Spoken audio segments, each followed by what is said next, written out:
Miami, you got to stop torturing us like this. Please, for the love of God.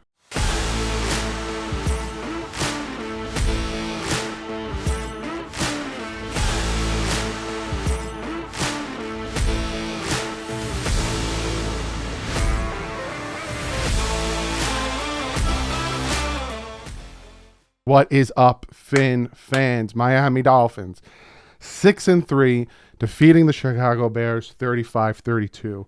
Should have been a completely different game. I'm going to break down all of the stuff. I have so many notes, exclamation points, and most of it's on the defense. Most of it's on the defense. But real quick, I said this in the live stream.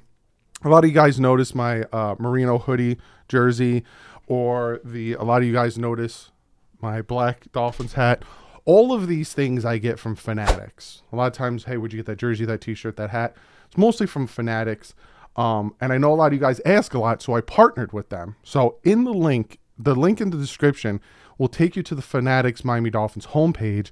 Go grab yourself some ton of stuff. And what I'm going to do now is every month, week, whatever, when there's big sales or big discounts, I'm going to give you guys the heads up so you can go over it and grab yourself some stuff. So first link, Fanatics, in the description. Click on it. Go get yourself some Dolphin gear. So we're going to break down stats real quick. We'll start with the away team, Miami Dolphins. Tua Tagovailoa, 21 for 30. Actually, let me go to ESPN. They give me like passer ratings and stuff, whereas the NFL sucks. NFL.com is horrible. 21 for 30, 302 yards, 3 touchdowns, 135.7 passer rating. That man was on today. I will talk about the few passes he missed, but he was on today. Jeff Wilson Jr., 9 carries for 51 yards, 5.7 yards a carry. So glad that addition took off. Raheem Mostert, 9 carries for 26 yards and a touchdown. Receiving, Tyreek Hill breaks 1,000 yards. Week 9, he broke 1,000 yards. Halfway into the season, he broke 1,000 yards. 7 catches, 143 yards and a touchdown.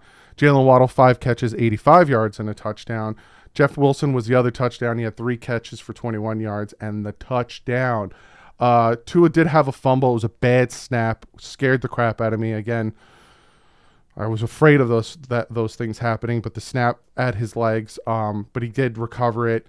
Sacks Duke Riley and Melvin Ingram. I will talk about Bradley Chubb a lot. People are like, did we even sign Bradley Chubb? He's not even on the team. I'll talk about that. But Duke Riley's sack he just pushed him out of bounds behind the line of scrimmage. You look at the Chicago Bears stats. Now, you got to give the Chicago Bears some credit, but oh my God. Justin Fields, 17 for 28, 123 yards, 3 touchdowns, 106.7 rating. He threw for 123 yards. 123 yards he threw for. Justin Fields, 15 carries for 178 yards. I'll say that one more time. Justin Fields, 15 carries for 178 yards and 1 touchdown. The 61-yard touchdown run. If you wonder why the Chicago Bears have the number 1 rushing offense, there it is. Because look who's next. David Montgomery, 14 carries, 36 yards, 2.6 yards a carry. Khalil Herbert, 7 carries, 23 yards, 3.3 yards a carry. The Dolphins were shutting down their run game. It was just they had no answer for Justin Fields. Receiving, Darnell Mooney, 7 catches, 43 yards. Cole Kmet, Darnell Mooney had a touchdown. Cole Kmet, 5 catches, 41 yards, 2 touchdowns. I think they had no sacks. No sacks on Miami, which is good. And Jason Sanders missed a 29-yard field goal. We'll talk about that. Tua, I give him an A- on the game. I'd give him an A+ if he made the throws he needed to on both 4th down plays. He underthrew one to Jalen Waddle, which would have just sealed the game for us. And he missed the pass to Durham Smythe in the heat of the moment. I was like, oh, Smythe dropped that. And I noticed the sun was in his eyes. But when you watch it again, he kind of overthrew him. If he would have made those 2 passes on 4th down, the Dolphins would have sealed the game back then and not gave me a heart attack. So I gave him an A- because of the 2 passes on 4th down he missed. Other than that, he was lights out. Again, 135.7 passer rating. 3 touchdowns, 302 passing yards. Man was lights out. Bradley Chubb, I want to talk about Bradley Chubb and Jalen Phillips. First off, Jalen Phillips was getting held left and right. They need to start calling these. The man is just getting mauled by these offensive linemen because they can't stop him. But what I noticed, the Chicago Bears, 123 passing yards. They were dinking and dunking down the field. It was quick screen, short pass, screen, tight end, short pass, because of how effective now with Bradley Chubb we were getting pressure on Justin Fields. A lot of his runs were because of how effective we were getting on the edge, and he would take it up the middle. The pass rush was doing its job. It now fell on the secondary not making the tackles. That's the biggest thing, right? The offense killed it. I'm very happy with the offense.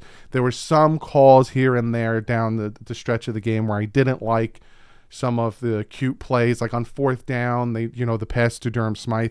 I wish they would have went in like three wide, have Gesicki out there, spread the defense out, get in the shotgun, and just either you decide if you want to hand it off up the middle or you're going to have one of the guys get open. I didn't like that they were getting cute being in that tight formation. Are we going to run it? Are we not? And then clock management at the end of the game, especially calling timeouts when we didn't need to, running the clock down. Before the half. And I was like, the clock management was poor in this game. But other than that, the offense killed it. Play calling on offense was really good. Defense, on the other hand, I keep defending Josh Boyer somewhat, talking about the fact that he doesn't have his starting corners in there. X is looking like something wrong with him. He's been off. But this game was an absolute horrid defensive scheme. All you needed to do was contain Justin Fields. Do not let Justin Fields run on you, and the Dolphins would have blown the Bears out. Like, there were so many times up by 11, down, up by 4, up by 11, up by 4, because we just kept giving up touchdowns, and it was just driving me nuts. Come on. And that's all it was. They would fake the handoff to the running back, Justin Fields would take it. Fake the handoff to the running back, Justin Fields would take it. Constantly do that, and Justin Fields would constantly convert. The defense was allowing these third and longs converted. And then Cole Kmet. The 2-point conversion and the touchdown with the same exact play. Play action, Cole Kmet in the flat, threw it to him, easy touchdown. Like, you kept selling to stop the run for David Montgomery and Khalil Herbert, but you didn't give a crap about anything else that was happening. Poor defensive scheme, and it's at the point where I'm like, I don't know if Josh Boyer should keep his job. But you're in a situation in the season where you can't fire Josh Boyer and bring in like Vic Fangio, because he might want to run a different scheme than the Dolphins are running now, and he might not know how to call the plays. So if they were to fire Josh Boyer, which I doubt they will, you'd have to bring somebody up from internal, whether it's the secondaries coach or whatever. But the defense played real bad. The tackling was horrible. On that 61-yard touchdown run, 3 missed tackles. It was like Justin Fields was covered in butter. It was driving me nuts. Like, the tackling is just really bad. Penalties weren't as bad. Let's see if I can get you penalties. No turnovers. Total yards, the Dolphins had 379. The Bears had 368. First downs, the Bears had 23. The Dolphins had 21. Time of possession, Dolphins 25 minutes. The Bears 34 and change. See if I can get you penalties. Punting, no. I'll do it in the deeper dive. Team stats. I found them. Team stats. Third down efficiency, Dolphins 5 for 10. Chicago 10 for 16. Fourth down, Chicago converted 1. Dolphins didn't convert any. First downs, Dolphins had 21. Chicago Bears had 23. Penalties. 3 for 38, 4 for 92. So the Dolphins did much better on penalties. Much better. They did fix those penalties. But the defense just... No adjustment for Justin Fields. No adjustment for Cole Kmet. No, the tackling was horrible. The bad holding call on the interception, Xavier Howard. Like, that was one of the worst calls. I noticed these refs are hot garbage. Again, I'm noticing the refs are hot garbage, but we end up winning. So for me to, complain about them is kind of petty. But it's like, they're bad, these refs. A lot of times with the ball placement, too, is just absolutely horrible. I don't know what's going on with Jason Sanders. He missed a 29-yard field goal. The wind was blowing to the left. right? And you saw the flags going to the left. To you, it's the right. To me, it's the left. He kicks it to the left. And obviously he misses. Kick it some to the right, and the wind will take it. 29. And then some people said, like, you know, should have done this, better, that. Yeah, I understand if it was a 54-yard field goal and you're like, can't put them in those situations to try to make those. It was a 29-yard field goal.